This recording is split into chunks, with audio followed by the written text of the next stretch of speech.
नमस्कार, मैं आरबी सिंह यादव और आप देख रहे हैं मेरा YouTube channel RB Singh Yadav editor. आज हम सुप्रीम कोर्ट की 16 तारीख को होने वाली सुनवाई पर चर्चा करेंगे, क्योंकि आज 100% बीपीएड की पर्ची की गिनती को लेकर के जो याचिका दाखिल की गई थी पिछले हफ्ते, उसको आज स्वीकृत कर लिया गया है और तारीख तय कर दी गई है 16 अप्रैल, मीन्स आज से 8 दिन बाद। क्योंकि आज मंगलवार था और अगला 16 अप्रैल भी मंगलवार की है। आपको पता होगा ही 19 अप्रैल को पहले चरण की वोटिंग होनी है, क्योंकि उसमें पर्चे दाखिल हो चुके हैं, चुनाव प्रचार चल रहा है धुआंधार और सारा काम इस समय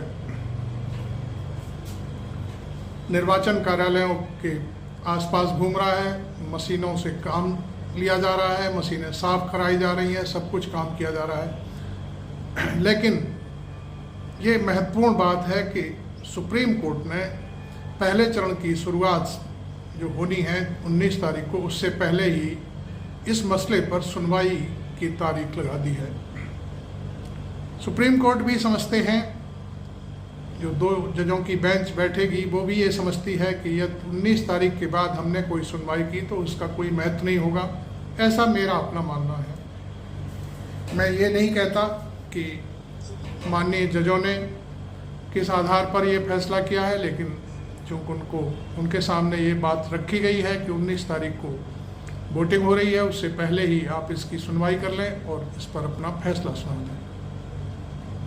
देखिए, फैसला क्या होगा ये तो हम नहीं जानते, ये माननीय जजों के ऊपर डिपेंड करता है, माननीय सुप्रीम कोर्ट के ऊपर डिपेंड करता है। लेकिन हम इसकी व्याख्या जरूर करेंगे कि इससे जो भ्रम फैले हुए हैं चुनाव आयोग के ऊपर, ईवीएम मशीन के ऊपर, वो जरूर दूर हो जाएंगे। क्योंकि मैं समझता हूँ कि कानून से ऊपर कोई भी नहीं है, चाहे चुनाव आयोग हो, चाहे कोई सरकार हो, चाहे कोई MP MLA हो, चाहे कोई और संस्था हो। सबके नियम और कानूनों को दुरुस्त करने के लिए संविधान में सुप्रीम कोर्ट की व्यवस्था है और सुप्रीम कोर्ट जो आर्डर पास करता है वह सर्वमान्य होता है। इसलिए हम माननीय सुप्रीम कोर्ट का शुक्रिया अदा करते हैं कि जो भ्रम फैले हुए हैं पूरे देश में ईवीएम को लेकर के, उन पर उन्होंने पहले चरण की सुनवाई से पहले ही, पहले चरण की जो वोटिंग हो रही है उससे पहले ही सुनवाई की तारीख तय कर दी है। और उस दिन क्या होगा ये हम नहीं जानते। लेकिन जो चीज़ की डिमांड की गई है वो ये है कि बीपीएड मशीन से जो पर्ची निकलती है वो मतदाता को दी जाए और वो मतदाता देखे कि मैंने कहाँ वोट डाला है, उस पर प्रिंट आएगा बाकायदे और वो फिर एक बॉक्स रखा होगा, उस बॉक्स में डालेगा। एक बात तो ये डिमांड है। दूसरी डिमांड ये है, जो भ्रम फैला हुआ है उसको, कि भाई वोट 100 पड़ते हैं लेकिन जब काउंटिंग होती है तो वहाँ 150 वोट निकलते हैं मशीन में, तो ये भ्रम भी दूर हो जाएगा। क्योंकि बीपीएड का मशीन के अंदर पड़ने वाले जो वोट हैं उनसे मिलान होगा, और मिलान तभी होगा कि मशीन में कितने वोट पड़े हैं और बीपीएड की पर्ची कितनी निकली है। अब बीपीएड की पर्ची ना तो कोई बढ़ा देगा ना घटा देगा, चूँकि वो सील्ड है, डिब्बा सील्ड हो जाएगा जब वोट पड़ेगा, वोट पड़ने के बाद शाम को 5 बजे। दूसरी बात एक ये भी है कि जो मतदान केंद्रों पर पार्टियों के जो पार्टियों द्वारा जो निर्धारित व्यक्ति तैनात किए जाते हैं, एजेंट कहते हैं जिनको, उन एजेंटों को भी पता रहेगा कि उस दिन उनके बूथ पर कितना वोट पड़ा। तो ये सारे भ्रम, अचानक जो बातें चल रही हैं, बनारस में कुछ इस तरह की कहानी आई है सामने। मैं एक वीडियो देख रहा था कि वहाँ पर वोट 10 लाख पड़े और वोट निकले कुछ, इस तरह का कहानी है। तो मैं उस पर ज़्यादा गहराई से नहीं जाना चाहता, लेकिन आगे सुप्रीम कोर्ट इस बात पर यह ऑर्डर कर दिया तो फिर ये भ्रम सारे जितने भी फैले हुए हैं सब दूर हो जाएंगे। तो कुल मिलाकर के बात यही है कि जो ईवीएम में वोट निकलते हैं वो एजेंटों के पास भी होंगे, बीपीएट की जो पर्ची होती है उसमें भी ये बात होगी, क्योंकि पर्ची बीपीएट के जो डिब्बा होगा उसमें मान लो, जैसे मैं आपको थोड़ा सा नटशेल में समझाता हूँ, कोई बूथ है, जैसे आपका ही बूथ है, उस पर 900 वोट है और 900 में से 800 वोट पड़े। 800 वोट जो मतदाता डालने वाला है उसको पर्ची मिली और वो पर्ची डिब्बे में डाल दी गई, डिब्बा सील हो गया। तो जब पर्ची 800 की 900 में से 800 की पर्ची निकली है और 800 ही वोट मशीन में होने चाहिए, एक तो ये आपस में कंफर्मेशन हो गया। और अभी कुछ करना नहीं है, एक सरल भाषा ये है कि अभी एक प्रिंटर लगाना है एक्स्ट्रा, उसमें एक लीड लगानी है। चुनाव आयोग के लिए ये कोई बड़ी बात नहीं है।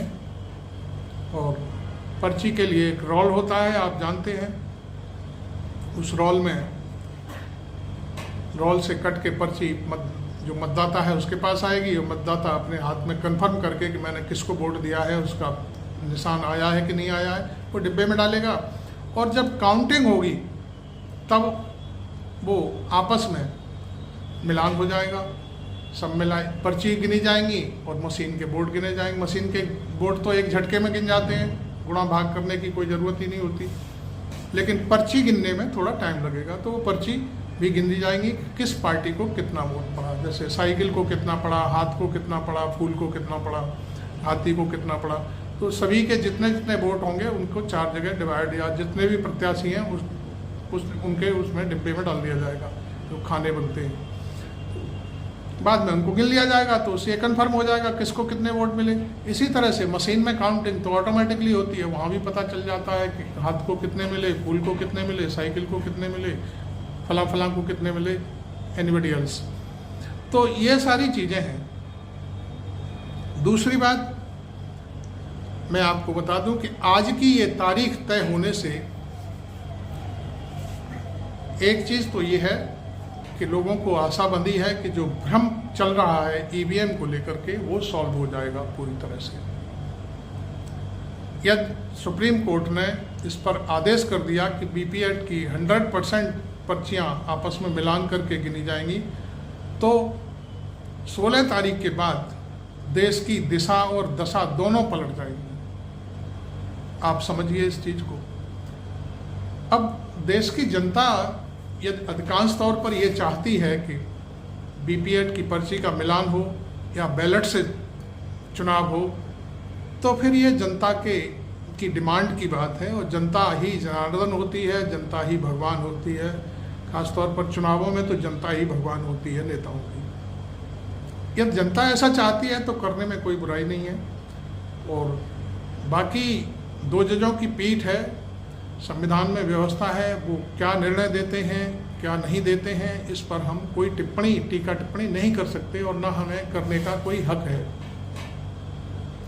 लेकिन जो याचिका करता है उसने जो डिमांड की है उसकी बात रखना हम जनता के बीच जरूर ले जाना चाहते हैं कि याचिकाकर्ता ने क्या याचिका लगाई है और उसको किस तरह से सुप्रीम कोर्ट ने उस याचिका को स्वीकार करते हुए अगली 16 तारीख निश्चित कर दी है। तो ये कितनी बड़ी बात है। मैं समझता हूँ कि जो आंदोलन चल रहा है कुछ वकीलों के माध्यम से, कुछ दूसरे लोगों के माध्यम से, तो उस आंदोलन के हिसाब से 50% जीत इस बात की है कि याचिका स्वीकृत हो गई और उसकी डेट पहले चरण के चुनाव से पहले ही निश्चित हो गई। तो मैं आपको बता दूं कि 16 तारीख के बाद, 16 तारीख से पहले जो मतदाता है बहुत से दूर दराज में रहते हैं, तमाम घर से भी नहीं निकलते हैं कि हमको वोट नहीं डालना। एक धारणा सी बन गई है पिछले 2 चुनावों में कि वो तो मोदी तो आना ही है और मोदी है तो मुमकिन है। इस तरह के जुमले और ये सारी चीज़ें उदाहरण दिए जाते हैं, मोदी की गारंटी है, इस तरह की जो बातें चल रही हैं उसको लेकर के मतदाता उदास रहता है। और मैं समझता हूँ अधिकांश मतदाता 30-40% मतदाता ऐसा है कि इस तरह के की वजह से वो मत देने के लिए जाता ही नहीं है। जब मतदाता जाएगा ही नहीं तो फिर आप जानते हैं कि क्या होना है। लेकिन जो मतदाता मोदी के पक्ष का है वो जरूर जाएगा और वोट डालेगा बड़े उत्साह के साथ कि नहीं हम ईवीएम में वोट डालने जाएंगे। तो यदि ये कोई फैसला चुनाव आयोग के लिए इस तरह का आ जाता है कि वीवीपैट की सारी पर्चियां और मशीन की जो वोट पड़े हैं वो आपस में मिलान किए जाएंगे, तो शायद देश की जनता कुछ समझेगी और इस बात के लिए आगे आएगी कि हमें वोट डालना चाहिए। वहाँ फिर एक एक वोट डालने के लिए एक स्थिति ऐसी पैदा होगी कि हर आदमी उत्साहित होगा कि जब वो वोट डालेगा तो उसका वोट का महत्व होगा और पता चलेगा कि वोट उसका कहाँ गया है और उसने किसको वोट दिया और उसका प्रत्याशी जीता कि नहीं जीता। अभी तक याचिकाकर्ता की इस याचिका से ये लग रहा है कि यदि सुप्रीम कोर्ट ने इस तरह का आदेश पारित कर दिया तो शायद फेयर इलेक्शन हो जाएगा। अब सवाल उठता है कि पहले भी लोग क्या करते थे, मशीनें आज से नहीं है, कांग्रेस के ज़माने से है। तब भारतीय जनता पार्टी के लोग तमाम लोग ऐसे थे जो किताबें लिखते थे मशीन के ऊपर, ईवीएम मशीन के ऊपर कि ये धांधली हो रही है, ये खराब है, ये है, ये है। भारतीय जनता पार्टी के लोग तो उस समय भी, खासकर मैं प्रधानमंत्री नरेंद्र मोदी के कई भाषण सुनवा सकता हूँ जो पब्लिक डोमेन में पड़े हुए हैं कि जो आधार कार्ड है वो बेकार है, वो देश के लिए हानिकारक है, फलाना है, ढिमका है। लेकिन आज मोदी उसी आधार कार्ड से सरकार चला रहे हैं, उसी आधार कार्ड से जीएसटी वसूल रहे हैं, बहुत सारी चीज़ें हैं। तो तमाम चीज़ों कहने के लिए बहुत सारी चीज़ें हैं, तो हम उस पर भी थोड़ा सा गौर करें कि भारतीय जनता पार्टी के लोगों को भी इस बात के लिए तैयार रहना चाहिए कि यदि वीवीपैट की पर्ची और मशीन के वोट आपस में मिलान कर लिए जाएं तो उसमें हानि क्या है। जो बार बार ये कहा जाता है कि नहीं हम मशीनें ठीक हैं, तो फिर ये भ्रम क्यों फैला है। और उस भ्रम को दूर करने के लिए सुप्रीम कोर्ट को ये आदेश करता है तो उसको सर्वमान्य मान लेना चाहिए। और देखिए, मैं आपको बता दूं, सत्ता तो आनी जानी होती है। सत्ता इस तरह से ज़बरदस्ती हथियाना कोई अच्छी बात नहीं है। जब जब सत्ता ज़बरदस्ती हथियाई जाती है उसके प्रतिफल बहुत खराब होते हैं। जनता की राय है, जनता आपको यदि पसंद कर रही है और पर्ची, वोटिंग की पर्ची हाथ में लेकर के उसे ये रुहान हो रहा है कि हमने फलां व्यक्ति को वोट दिया और वो वोट सही जगह जा रहा है, तो उसमें कोई बुराई नहीं। ये तो मान लीजिए ठीक है, वो पर्ची में भारतीय जनता पार्टी फिर आ जाती है वीवीपैट के जरिए, तो ये एक बहुत बड़ी बात है। इसका मतलब ये है कि जनता आपको पसंद कर रही है। लेकिन उससे आप लोग डरते क्यों हैं? हम कहते हैं कि महमूद प्राचा एक लॉयर हैं, उन्होंने कहा है कि वीवीपैट भी कोई मतलब नहीं रह जाता, असली बैलेट से, पेपर से चुनाव होना चाहिए, क्योंकि कानून में कहीं नहीं लिखा हुआ है। उन्होंने कहा कि मैं जब रामपुर से पर्चा दाखिल किया तो मुझे एक किताब मिली है, उस किताब में कहीं कुछ नहीं लिखा हुआ है कि चुनाव ईवीएम से होने चाहिए। तो वोटिंग आमतौर पर जो संविधान में व्यवस्था है, वोटिंग तो फिर बैलेट से ही होनी चाहिए। उनका डिमांड है, उनके आरओ ने कह दिया कि आप आदेश ले आइए, हमें कोई दिक्कत नहीं है, हम भी बैलेट से चुनाव करा देंगे। इस तरह की कोई बातचीत उनके बीच में हुई है, उन्होंने शायद लिखा पढ़ी में सारी चीज़ें मांगी हैं। तो कुल मिलाकर के इधर मध्य प्रदेश के लॉयर हैं, आरसी मिश्रा हैं शायद नाम उनका, उन्होंने ये याचिका दाखिल की हुई है वीवीपैट के लिए। तो उसको मैं समझता हूँ उस पर ही सुनवाई अब होने जा रही है और ये एक बहुत बड़ी जीत होगी मिश्रा जी की कि उन्होंने एक याचिका दाखिल की और उस याचिका के जरिए वो मैं समझता हूँ कि यदि आदेश हो गया चुनाव आयोग को चुनाव वीवीपैट और मशीन की पर्चियों का मिलान करने के लिए, तो एक बहुत बड़ी बात होगी। बात अब ये आती है कि साहब चुनाव आयोग को बहुत कुछ करना पड़ेगा। भाई चुनाव आयोग क्या, चुनाव आयोग कोई अपने घर से तो पैसा खर्च कर नहीं रहा है, गवर्नमेंट पैसा दे रही है और गवर्नमेंट को टैक्स मिलता है जनता से। तो जो खर्चा चुनाव आयोग कर रहा है, उस चुनाव आयोग को ये कहने की तो कोई ज़रूरत नहीं है कि बहुत खर्चा पड़ेगा। खर्चा होगा तो होगा, ये तो चुनाव है, फेयर इलेक्शन होना चाहिए, आपका काम है फेयर इलेक्शन कराना।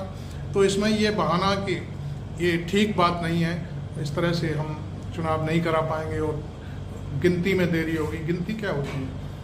बैंक के कर्मचारी लगा दीजिए 2 दिन के लिए, वो 2 मिनट में गिन के तैयार कर देंगे कि लीजिए इतने लोगों को, इतने लोग किस पार्टी को कितना वोट मिला है। पहले भी करते थे, आज भी वो करके दिखा देंगे। तो कुल मिलाकर के बात यह है कि बहानेबाजी ना हो और सुप्रीम कोर्ट का जो आदेश आए उसको ध्यान में रखते हुए सारी चीज़ें आगे चलनी चाहिए। तो 2 जजों की पीठ क्या करती है ये हमें 16 तारीख का इंतज़ार रहेगा। तब तक के लिए आप मेरे चैनल को सब्सक्राइब करें और मेरी पूरी बात सुने, लोगों तक पहुंचाएं इस बात को, और मेरी चैनल को सब्सक्राइब जरूर करें। Thank you very much. मैं आरबी सिंह यादव।